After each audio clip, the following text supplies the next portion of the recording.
అమ్మా, నాకు నేనుగా నన్ను ఇలా కాపాడు, అలా కాపాడు, ఇలా ఆదుకో, అలా ఆదుకో అని వేడుకున్నది లేదు. కొంతకాలం నీ పూజలకి దూరంగా ఉన్నాను. నా తప్పులన్నీ క్షమించు. మొదటిసారి నా కూతురి కోసం నిన్ను ప్రార్థిస్తున్నాను తల్లి. అదెందుకో 2-3 రోజుల నుంచి అదోలా ఉంటుంది. దానిలో అదే మదన పడుతున్నట్టు అనిపిస్తుంది. కారణం తెలీదు. అందుకే నిన్ను వేడుకుంటున్నాను. దానికి ఏ ఆపద రాకుండా చూడు తల్లి.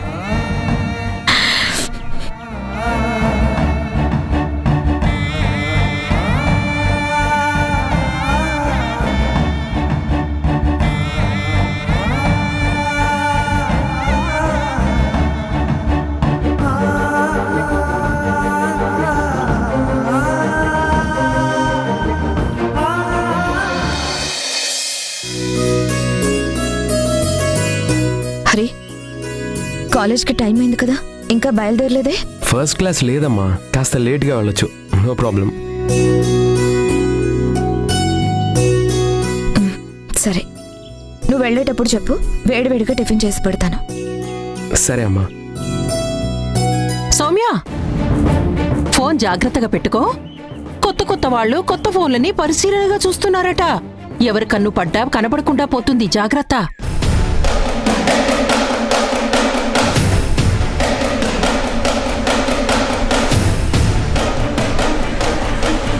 రే, నేను నిన్నేమనలేదురా. నా వంక అంత కోపంగా చూడాల్సిన పనేం లేదు.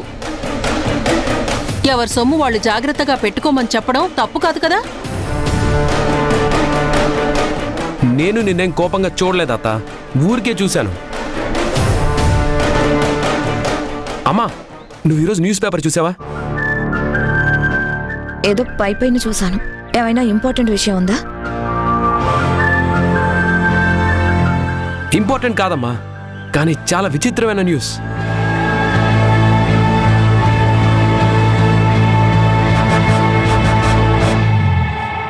ఏంటి అంత విచిత్రమైన న్యూస్? అదేం లేదమ్మా, ఒక ఆవిడ తన కూతురు మీద దొంగతనం నింద వేసిందని ఆ తల్లి పక్కింటి ఆవిడ మీద చీపురు కట్టతో దాడి చేసి దబిడి అనిపించిందంట. వీధుల వెంట పరిగెత్తించి మరీ కొట్టిందంట. గయ్యాలి దాని రోగం బాగా కుదిరిందని వీధంతా చప్పట్లు కొట్టి ఆ తల్లిని అప్రిషియేట్ చేశారంట.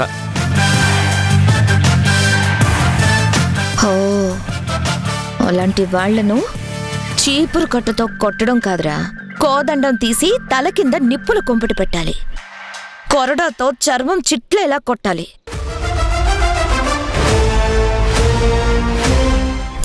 చిట్లిన గాయాలకి నిమ్మరసం రాసి ఉప్పద్దితే భలే ఉంటుంది. మళ్ళీ జన్మలో అలాంటి నిందలు అపనిందలు ఇంకొకరి మీద వెయ్యకుండా ఉంటారు.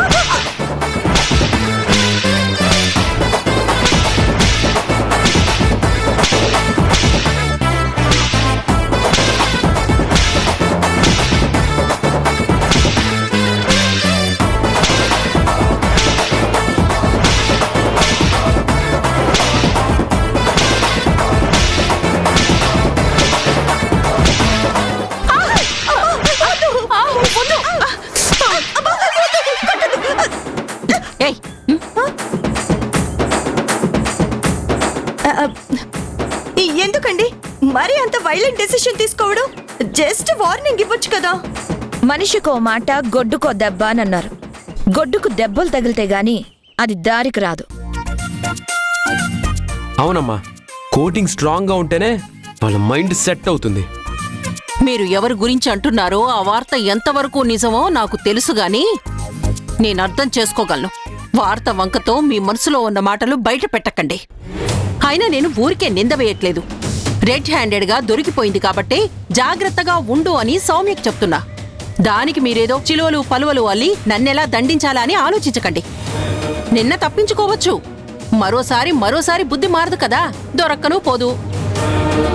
దొరికేవాళ్ళు దొరుకుతారు. అలాంటి బుద్ధులున్నవాళ్లు బయట పడక తప్పదు. కానీ నా కూతురు నిప్పు. నా పెంపకంలో నా పిల్లల్ని ఎంత గొప్పగా పెంచానో నాకు మాత్రమే తెలుసు. ఎవరెలాంటి కుట్రలు చేసినా, కుతంత్రాలు చేసినా, నిందలు వెయ్యాలని చూసినా అవి ఎప్పటికీ నిజం కాదని నిరూపిస్తాను.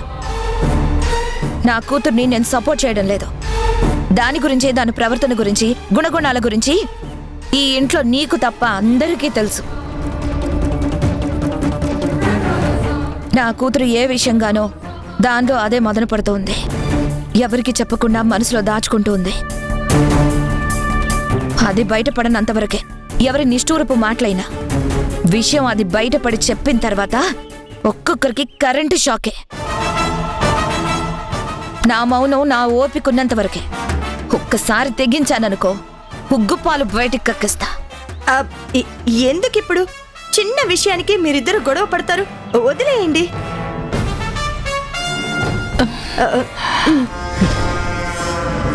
తొందరలో మీ అందరికీ నరకం ఎలా ఉంటుందో పరిచయం చేస్తాను. ఎవరికి ఎలాంటి షాక్ ట్రీట్మెంట్ ఇవ్వాలో నాకు బాగా తెలుసు.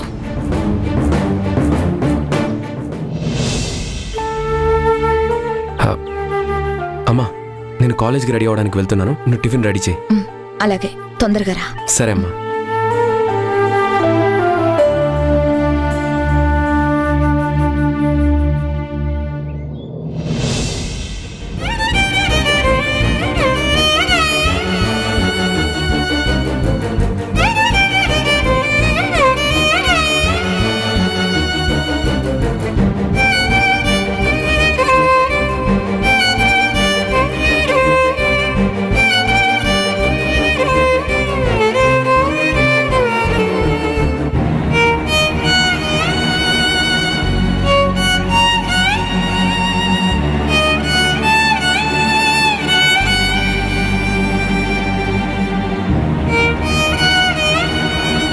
బ్లాక్ మెయిలర్ ఎవరై ఉంటారు?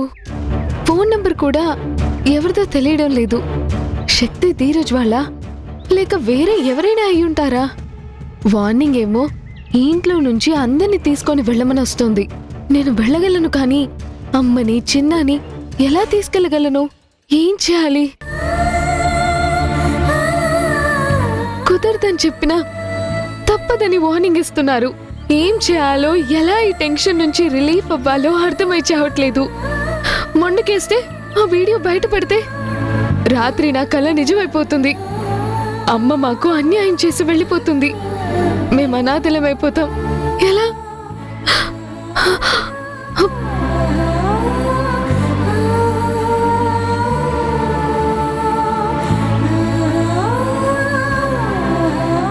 అక్క, కాలేజ్కి వెళ్దామా? వస్తున్నా చిన్న.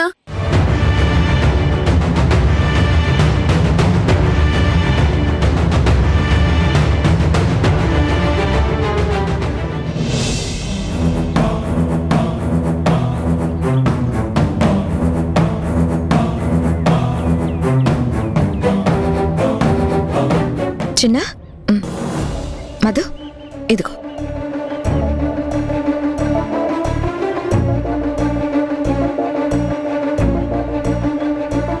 ఏమైంది? ఎందుకింత ముభావంగా ఉంది? నిన్న దాని మీద నేను కొట్టడానికి చెయ్యొత్తానని చిన్నబుచ్చుకుందా? అదే అయి ఉంటుంది. అందుకే నా మీద అలిగింది.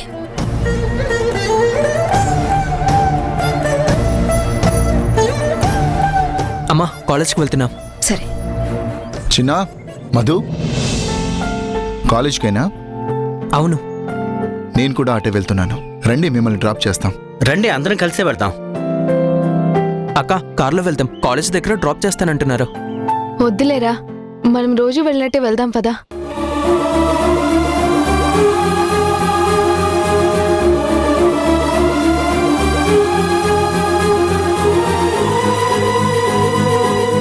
డ్రాప్ చేస్తానంటున్నారు కదా, అందరూ కలిసి కార్లోనే వెళ్ళొచ్చు కదా. వద్దు, కొత్త అలవాటు ఎందుకు? మాకేం అలవాటో ఆధార్లోనే వెళ్తాం. కొత్త అలవాటే ఉంది మధు. రోజు ఎలాగో కుదరటం లేదు. ఇవాళ టైంకి మీరు బయలుదేరారు, మేము బయలుదేరాం. కారులో వెళ్తే తప్పేం లేదు కదా. మేము అటే వెళ్తున్నాం కాబట్టి రమ్మని అడిగాం. వద్దంటున్నాను కదా, మమ్మల్ని వెళ్ళనివ్వండి. మధు నా మీద కోపం వాళ్ళ మీద ప్రదర్శిస్తుందేంటి? ఎందుకో మధు ఓ రకంగా ప్రవర్తిస్తుంది. ఇది నిజంగా కోపంగా ఉందా, లేకపోతే వేరే ఆలోచన ఏమైనా ఉందా? ఈ ప్రవర్తనకి, ఆ మాటలకి ఖచ్చితంగా వేరే కారణం ఉండే ఉంటుంది. వస్తే తప్పేముంది మధు? వద్దని ఒకసారి చెప్తే మీకు అర్థం కావడం లేదా?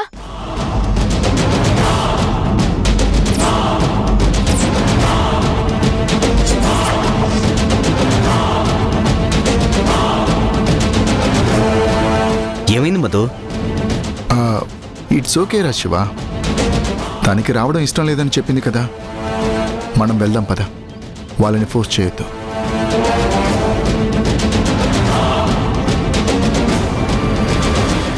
సారీ నాన్న, నేను ఏ సిచ్యువేషన్లో ఉన్నానో మీకు తెలీదు. మీ అందరినీ అనవసరంగా హర్ట్ చేస్తున్నాను. Very sorry for my bad behaviour.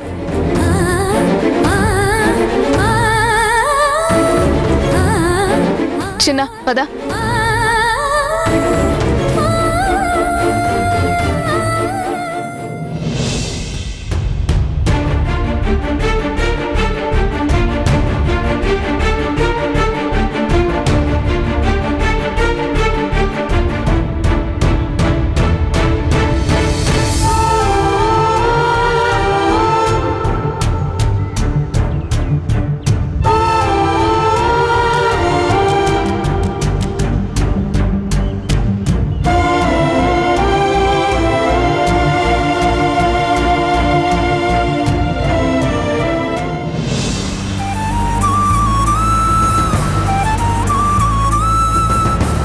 కాలేజ్కైనా?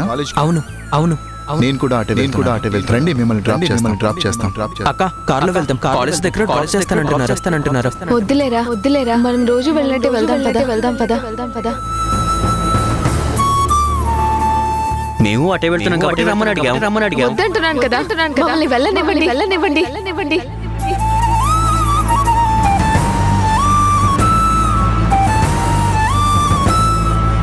నేనంటే మధుకి ఇష్టం లేనట్టుగా కనిపిస్తోందిరా. లాస్ట్ 3-4 డేస్ నుంచి నేనెవరో తెలియనట్టు, నాతో పరిచయం లేనట్టు బిహేవ్ చేస్తోంది. పైగా ఆ రోజు టెంపుల్కి వెళ్ళే విషయంలో రమ్మని అడిగితే తను ర్యాష్గా బిహేవ్ చేసింది. ఏదోలే చిన్నపిల్ల, ఏదో చిరాకులో ఉండుంటుందిలే అనుకున్నా. ఈరోజు కాలేజీలో డ్రాప్ చేస్తానంటే వద్దు, అవసరం లేదని చాలా హెసిటేటివ్గా నేనన్నా, నా మాట అన్నా ఇష్టం లేనట్టుగా మాట్లాడింది. జనని పిల్లలకేమైనా నా నుంచి దూరంగా ఉండమని చెప్పుంటుందా? చచ్చా, ఏం మాటలు రావి? నేనన్నట్టు తప్పుగా చూస్తున్నావు, తప్పుగా ఆలోచిస్తున్నావు అన్నది నిజమే అనిపిస్తోంది. వదిన అసలు అలా ఎందుకు చెప్తుంది? తనకి మధు చిన్నాల్ని నువ్వు యాక్సెప్ట్ చేయటమే కదా ముఖ్యం. వాళ్ళని కన్న తండ్రిగా పిల్లల్ని నీకు దగ్గర చేయాలని చూసేది నీతో డిస్టెన్స్ మెయింటైన్ చేయమని ఎందుకు చెప్తుంది? నీ ఆలోచన తప్పు. ఇందులో వదిన ప్రమేయం ఏం లేదు.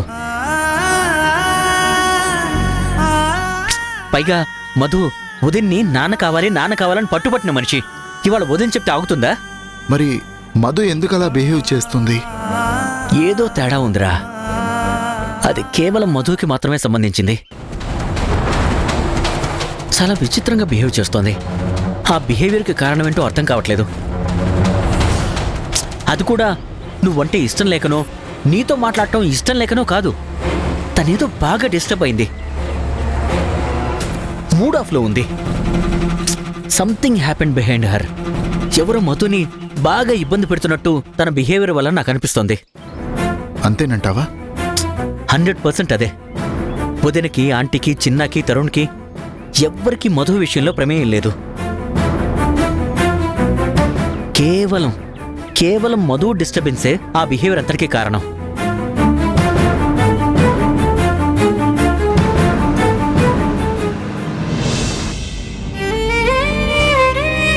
కాలేజ్కైనా?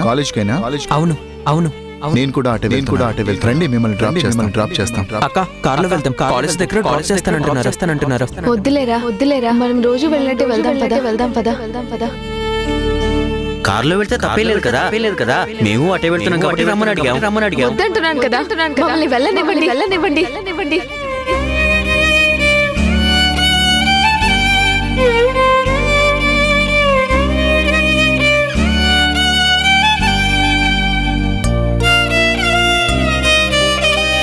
ఎందుకక్క నాన్న డ్రాప్ చేస్తానంటే వద్దన్నావు?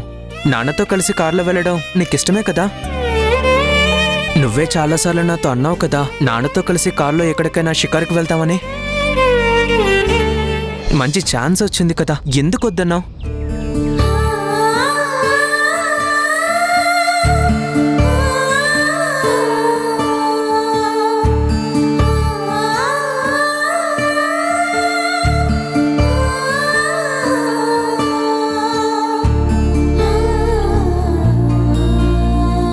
నన్ను క్షమించు చిన్న. నాన్నతో టైం స్పెండ్ చేయడం నాకెంత ఇష్టమో నాకు తెలుసు. కానీ సిచ్యువేషన్స్ వల్ల ఇవాళ నేను తప్పుగా మాట్లాడాల్సి వచ్చింది.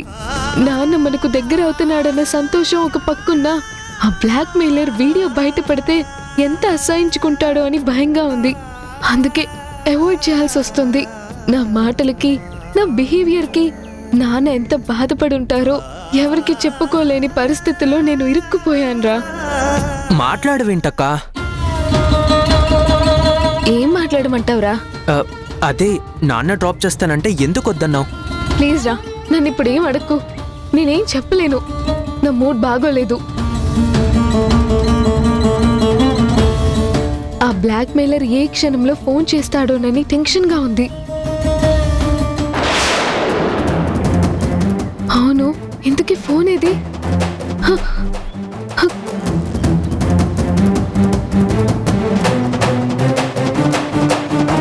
ఏమైందక్కా? రే, నేను ఇంట్లోనే ఫోన్ మర్చిపోయినట్టున్నాను రా. నువ్వు కాలేజ్కి వెళ్ళు, నేను వెళ్ళి ఫోన్ తెచ్చుకుంటాను.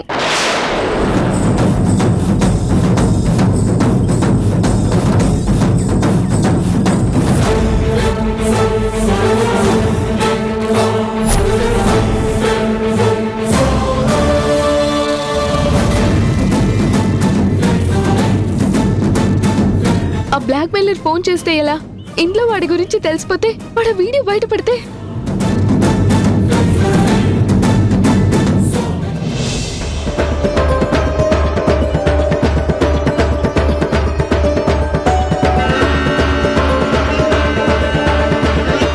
ఏంటి మమ్మీ, మన పాచిక పారింది, ప్లాన్ సక్సెస్ అయింది, ఈ ఇంట్లో ఎర్త్క్వేక్ వస్తుంది, ఎక్కడి వాళ్ళు అక్కడ చెల్లా చెదిరైపోతారు, బీభత్సంగా ఒకళ్ళ తర్వాత ఒకళ్ళు సూసైడ్ చేసుకుంటారన్నావు. కానీ ఏది? అందరూ హ్యాపీగా వాళ్ళ పనులు వాళ్ళు చేసుకుంటూ వెళ్ళిపోతున్నారు.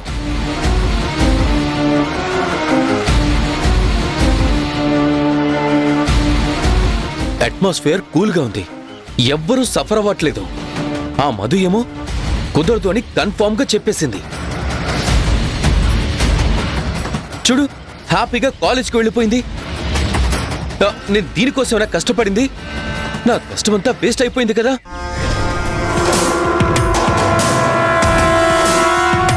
చక్రం తిప్పుతా చూస్తూ ఉండని ఏంటి నువ్వు తిప్పిన చక్రం? ఏం జరిగింది, ఏం జరుగుతుంది నాకేం అర్థం కావడం లేదు. పైగా మామయ్య వాళ్ళకి ఫుల్ సపోర్ట్ గా నిలబడ్డాడు. లేట్ చేస్తే వాళ్ళు సేఫ్ జోన్లోకి వెళ్ళి మనం ట్రబుల్లో పడేటట్టున్నాం మమ్మీ.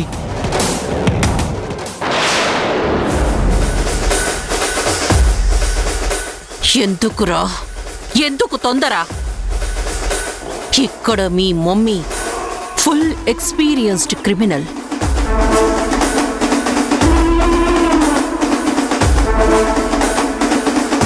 సడన్ గా హార్ట్ అటాక్ లాగా వస్తే థ్రిల్లే ఉంటుందిరా.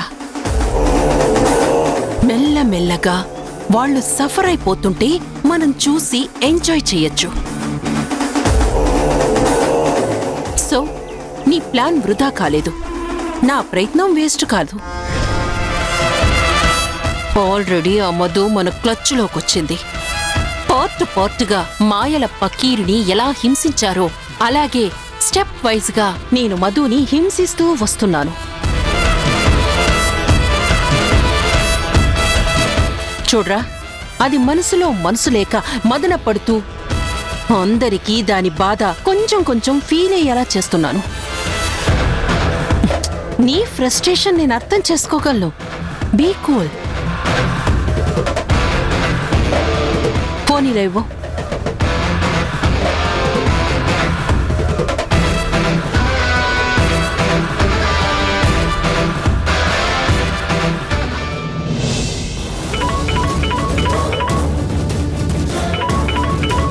మధు ఫోన్ మర్చిపోయినట్టుంది.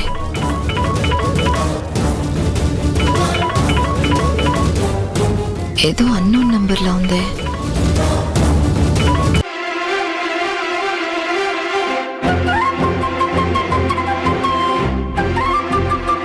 పాపం చలేస్తున్నట్టుంది.